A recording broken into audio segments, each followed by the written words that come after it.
Hey guys, it's good to have you all back for another episode of the Marriage Savvy Podcast. I'm your co-host, John Bautista. It's the most wonderful time of the year. Maybe, kind of for some, right? On today's episode, Kim and I are discussing some family holiday dynamics and how to take away meaningful experiences even when it's difficult. We all know that coming together with our families can be challenging, and our attitudes and expectations of what they should be aren't so helpful sometimes. Also, are holiday boundaries a thing? You got to hear Kim's approach. All that is next, coming up on today's show. The Marriage Savvy Podcast is for informational purposes only and should not be used to diagnose, treat, or act as medical advice. Always seek the advice of your primary care physician, mental health professional, or qualified healthcare provider with any questions you may have regarding a medical condition and/or mental illness.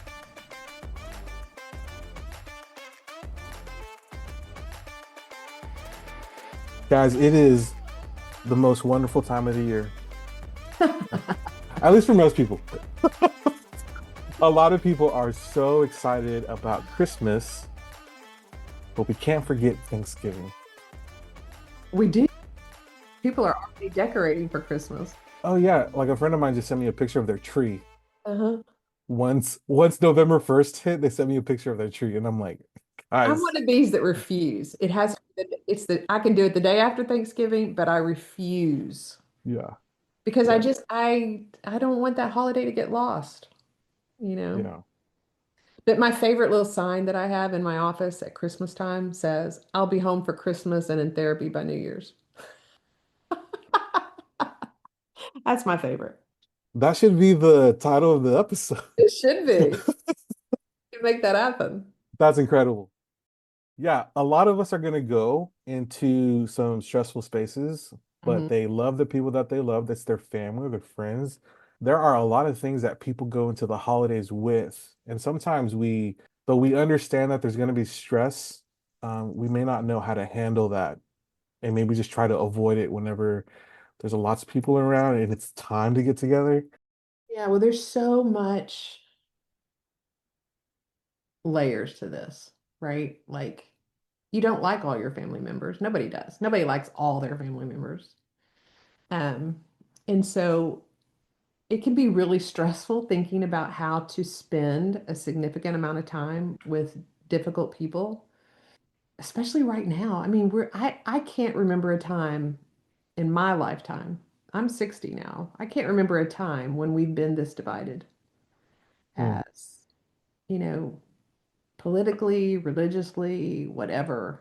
And there's a lot of hurt and hard feelings. And I hear stories every day of people not wanting to connect with their family anymore because of how disappointed or angry or upset they are. And now here we are at the holidays and it's like, what do you do? Do we try to make amends? Do we just go and deal with it and bite our tongue until we bite it in two? Like how do you deal with all these stressful feelings and emotions? And so it's a tough time. Yeah, and a lot of people may not realize this, but there is a dynamic within the family system that occurs whenever everybody gets back together. Like maybe you're a person that likes to address issues as soon as they come up with your friends or your coworkers or even your partner, but whenever you get back to the family, maybe Mhm. that's not the case. Maybe something happens to Oh where, yeah. When I go back home, I feel like I'm 12 again. oh, okay, talk about that. Well, it's like all the family dynamics that you grew up in are still kind of at play. It's like all the feelings that you had when you were growing up in your home, even though now you're an adult, you're in charge of yourself. You might have a high-powered job where you lead hundreds of people at work, and then you go home and nobody really cares what you think or feel about anything, right? And so it's like you're still kind of treated like that, you know, kid that people overlooked, or you were the one who was always messy, or you were the one who had all the problems, or you were the family scapegoat, or never mind that you're a successful CEO today. And so you go back home and you start to feel all those same feelings. It's weird. It's really weird how that happens, but it does. Yeah, you're feeling the same feelings, and it's possible because you're being treated the same way. Hmm. as you were whenever you were growing up. Yeah. And you know what? No matter how many times I go home, and I'm a grown man, but when I go home, they still call me by my nickname that I was given at birth. What was that? Okay, all right. It's Tootsie. Tootsie? Yes. I love that. And it's because I was so dark You look like a whenever Tootsie Roll. that exactly. You're a Tootsie Roll. I love that. Do you hate it? Yeah. I used to. I used to, but then I realized it really means something to my family that does call me that. So because I love the person, I was like, you know what? If this makes you feel closer to me, I want that. So do it. Can I call you Tootsie? Oh, You just knocked your headphones and your microphone out, so I guess I not. do. It just shook you up so bad. You Oh my gosh. call you anything that makes you feel uncomfortable. But I adore that. I adore that story. I read something the other day that I thought was pretty powerful, and I hope I can. It talks about how if you want community, and I think right now we're hungry for real community and connection in our world. But to do that, you have to do a lot of the things you don't like to have it, which means you have to show up when you'd rather stay home in your pajamas. You have to be in uncomfortable social situations when it's just easier to say no. You have to bring food to the somebody who's, going through a tough time. You have to make the effort. And that means and the point is, if you want the benefit of this thing called community, it's going to require sacrifices on your part that you'd rather not make at the Mhm. time. And so it's like, what do you want? Choose your heart. Mhm. And so I think of that with family as well. I think that's a great transposition to family. If Yeah. you want to have community of family, then you have to put up with uncomfortable get-togethers at times and showing up and being bored when you'd rather just go do something with your friends or stay at home and watch a movie, right? You Yeah. have to put up with those inconveniences and those discomforts so that you can have this greater thing called community. Mm. And I think we've lost some of that. I mean, I personally am somebody that would always rather stay at home in my pajamas. Always. Are you an introvert? I kind of am. Yes. No way. Probably an extroverted introvert, but yeah, Okay. I'd rather stay home alone without the pressure and the social anxiety that comes from, having to be on or be out. Yeah. And so, but if you get too much of that, then you feel alone and lonely and stir crazy, and you realize your world's gotten really small, Mhm. but you can't have it both ways. So sometimes you have to stretch it. Yeah. And so I try to remember that during the holidays. Yeah, so that could be a way to survive the holidays. Like whenever we're thinking about encouraging people to stick with it, maybe that's one of the ways that they can survive the holidays is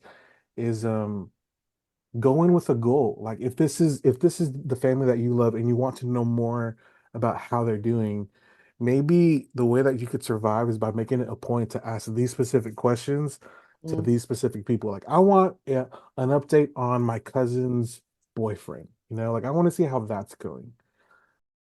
But also even set expectations of what it may not be. I think a lot of us go in with this idea that it's if we get together, it's going to be either really bad or we just have the highest hopes. Oh man, we're going to split the turkey and then we're going to do the wishbone, right? And I think that's great. I think I love the joy, but maybe that might not happen. So how can people set healthy expectations whenever they're looking forward to the holidays, not being too negative and not being maybe over idealized? Well, I think it's just what you said of knowing that there's a middle road, right? Your expectations of yourself and others. Very CBT of you with that frame of thinking. It's not what happens to you, it's how you feel about what happens to you, right? And so And CBT is cognitive behavioral therapy for those that might not know the lingo. But yeah, and so it's focusing on what you're grateful for, what you have gratitude for. When I'm going to a family function and there are people there that make me uncomfortable or that I don't particularly enjoy, I am polite and respectful, but I don't waste a whole lot of time there on that with that person. I'm polite and respectful and I move on, talk to somebody there in the room that I do enjoy. I try not to start any wars for sure or any battles that look bad on the resume, but that's not a good way to handle it. Yeah. And just try, act like a grown up. Mhm. Yeah, going with the mindset of uh I can talk to certain people and I don't have to talk to everybody to make this a really good experience for all of us and Yeah. for me. But mostly just go with a good attitude. I mean, don't be Hmm. the sourpuss that's sitting in the corner and not talking to anybody because, you don't like Uncle Ralph or whatever. Yeah. For anybody who's named Ralph and is an uncle, we are not talking about We're not you. talking about you. I have enjoyed the holidays that I've enjoyed the most are the ones where I don't overextend myself. I don't say the ones where I don't say yes to everything, where I have not tried to decorate every single square inch of the house. Um, I didn't go too crazy on the food, where it was just more relaxed, where I was like, there's good enough here. I'm gonna live Yeah. I'm gonna live in good enough this year. And just did what I wanted to do or thought I would enjoy doing and didn't push it, didn't have to create. I don't have to create a winter wonderland here. I don't have to have the perfect gifts all wrapped with matching ribbons and bows and like those aren't the holidays that I've had the most enjoyment out of. Hmm. Yeah. No, that's really good. I don't have to do everything, Mm-mm. and especially everything by myself, because guys, that's not super helpful. Yeah. Yeah, is that, you can even invite people into the things that you're trying to accomplish if you wanted to. If you're looking for community, if you're looking for the relationship, the deepening of relationships, you can go in and say, you know what, I don't have to spend all my time doing these tasks. Mhm. I can spend it over here, or I can invite them into the process.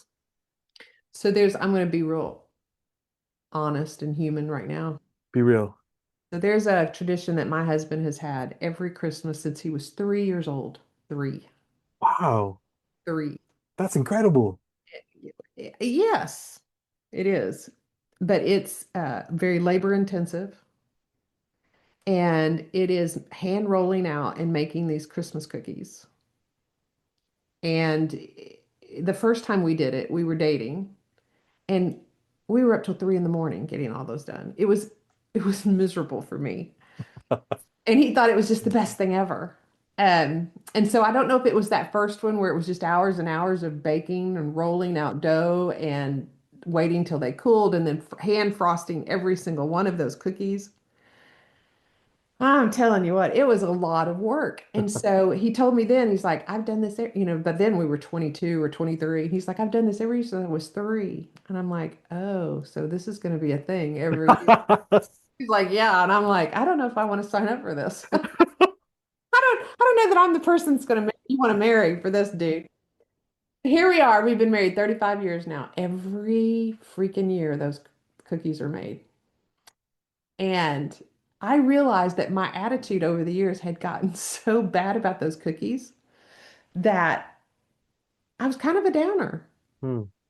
And my kids were like, oh, mom, it'll be fun. But then what was happening was they would go off and do their own thing. Guess who's rolling and baking all the cookies? Yeah. And how many cookies are we talking about here? Like 100 or more. Like it's a big batter, dough, whatever, and you roll them out really thin. Like this is like hours. Yeah. And like if I'm like, can we make half the thing? Well, no, that's not tradition. I'm trapped. I am trapped in cookie hell. That's what this is. For Christmas. Cookie hell for Christmas. But they but they are delicious. Oh my God. They are delicious. And so there is a payoff to it. I feel like that could be a shirt. I'm trapped in cookie. And Or- it'd be uh, like a Christmas, yeah. design shirt. That'd be Yeah. So every year I have to check my attitude around the cookies and know that this is what we're doing. It's absolutely going to happen. It's going to yeah. be a mess. The kitchen's going to be covered in flour. It's going to take hours, but I have to do it because my husband is a traditionalist And he's gonna have so much joy. down to the bone. And he will eat every single cookie. I'm just kidding. As the family's growing, guess what happens? Oh, more cookies. Two batches. Oh, Yeah, two batches. the drama. The drama, the cookie drama. Yeah. And guys, a perfect example of how to set expectations. And sometimes the expectation is, you know what? In this moment, I need to have A better attitude. a better of an attitude so I can make it through.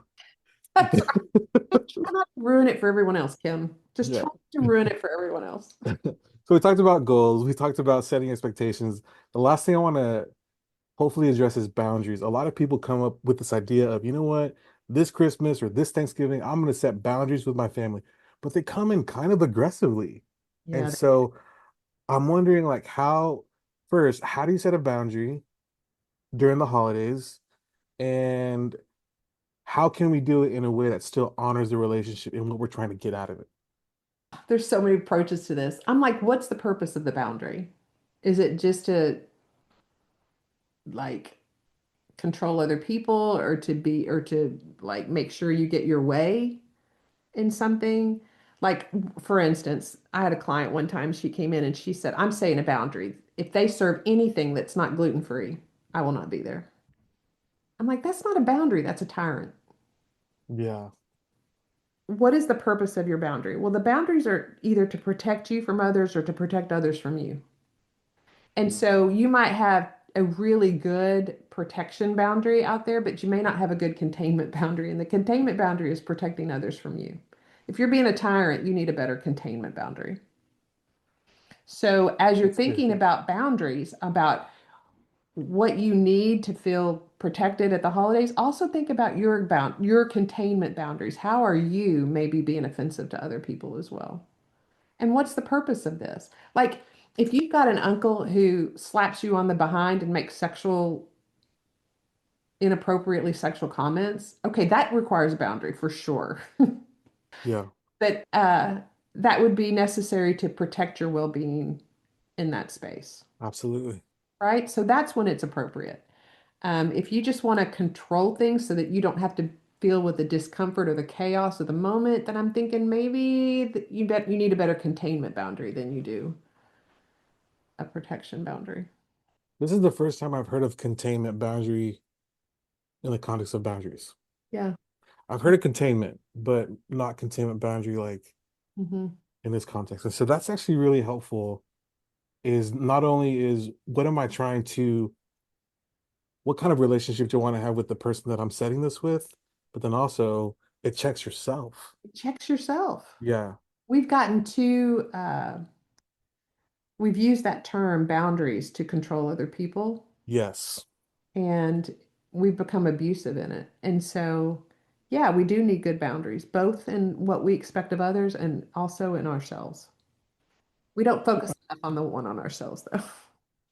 Right. And I think because most of the time that boundaries are talked about, they're talked about in the ways that you can set other people up for how Yeah, to interact with you. And in some way that kind of is it, but it's not to tell people what to do because they're going to do whatever they want to do anyways. It's what do you do whenever they're not abiding by what you have requested them to do? that's right. Well, it's like the cookies, right? The cookies are important to everybody in the family.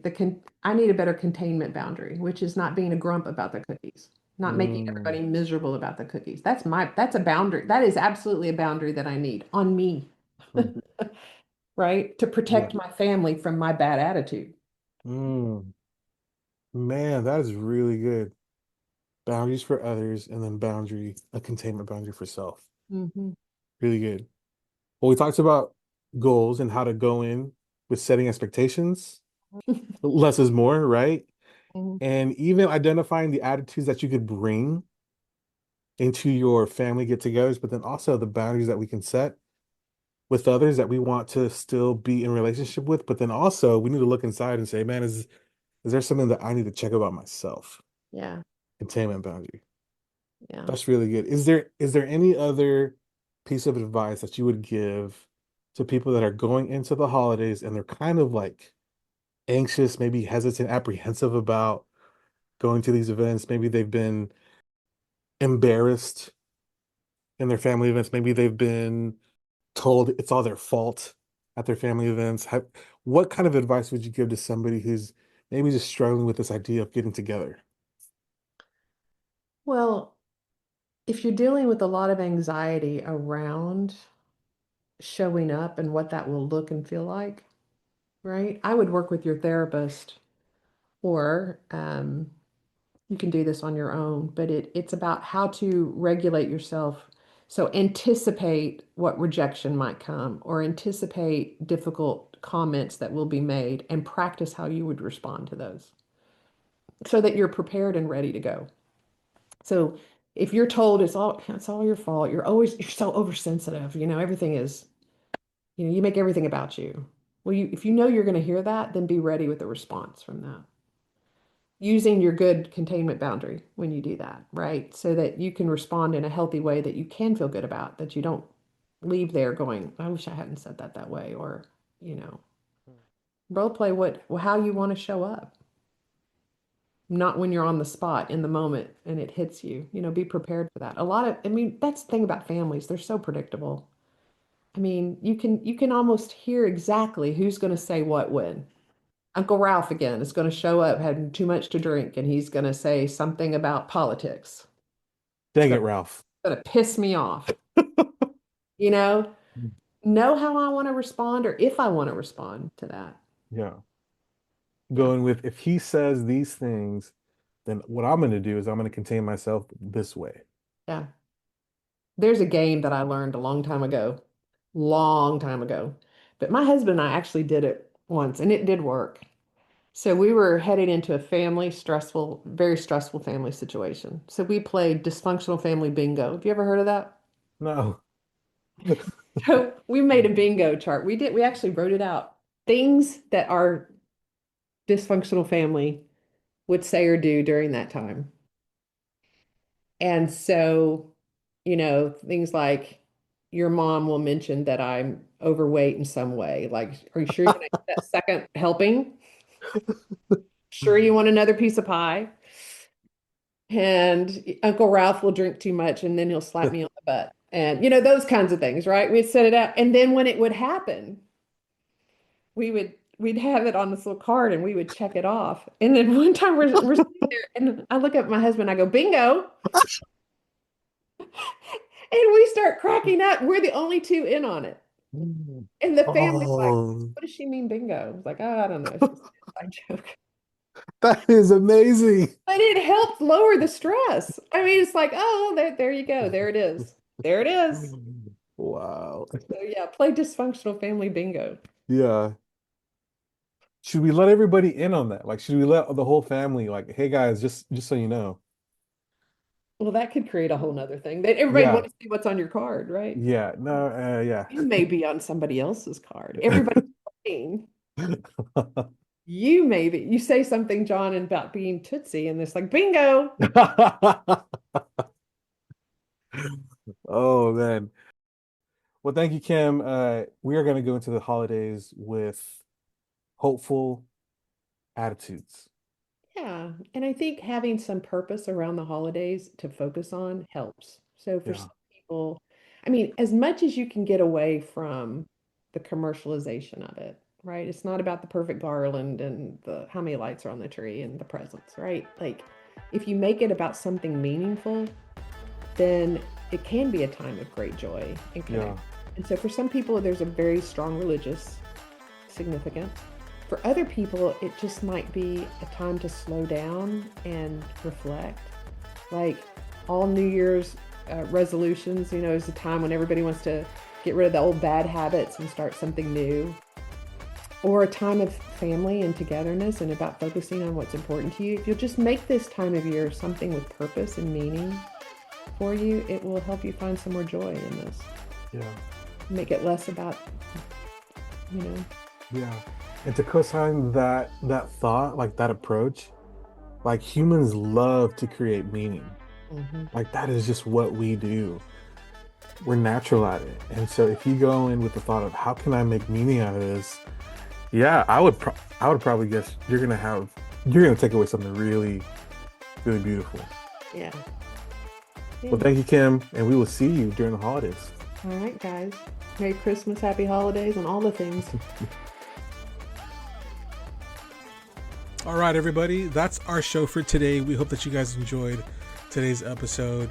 The Marriage Place and the Marriage Savvy Podcast want to wish you a happy holidays, happy Thanksgiving, and Merry Christmas. You guys take care of yourselves, and remember, stay savvy out there. Peace.